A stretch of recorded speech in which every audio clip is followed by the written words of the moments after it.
Hello everyone, সবাই কেমন আছো? আমি এখন মাংস রান্না করব। কি করে মাংস রান্না করব চলো তোমাদের সাথে শেয়ার করি। ধুয়ে নিয়েছি, নিয়ে নুন মাখিয়ে নিয়ে জল ঝরতে দিয়েছিলাম। তেলটা গরম করে নিয়েছিলাম, দিয়ে দেবো পুরো।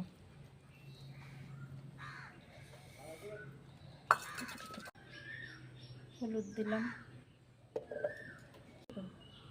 লঙ্কার গুঁড়ো, জিরের গুঁড়ো দেবো,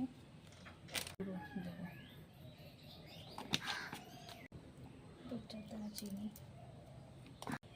সানরাইজ শাহি গরম মশলা,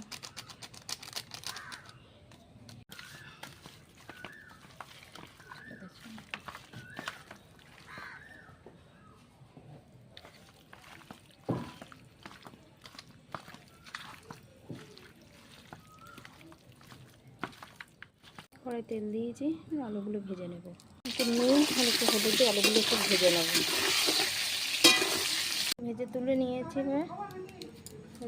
ফোড়নে জিরে ফোড়ন দেবো, তেলের উপর জিরে ফোড়ন দিয়ে দারচিনি, এলাচ, লবঙ্গ এগুলোও দিয়ে দেবো।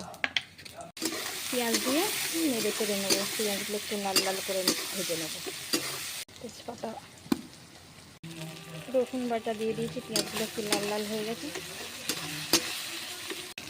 আদা বাটা, টমেটো আর লঙ্কা বাটা দিয়ে দিয়েছি। একটু নেড়ে নেবো। সামান্য একটু হলুদ দিয়েছি, তখন ম্যাগনেটে হলুদ দিয়েছি, একটু বেশি করে দেওয়া আছে তো, একটু কম হলুদ দিয়ে মশলাটা কষে ভালো করে। মশলা 2-3 মিনিটের জন্য কষে নিয়েছি, এবার মাংস দিয়ে দেবো।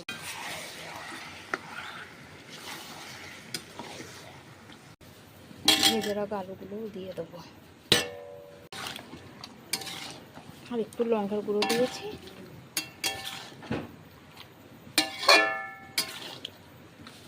দেখো মাংস হয়ে গেছে,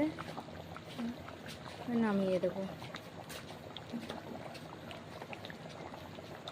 দেখো আমার মাংস রান্না পুরো কমপ্লিট। এরকম করে মাংস রান্না করে খেয়ে দেখবে, খুব ভালো লাগবে। আমাদের বাড়ির লোক তো খুব ভালো খায় সবাই, আমাদের বাড়ি। ঠিক আছে, চলো টাটা, সবাই ভালো থেকো।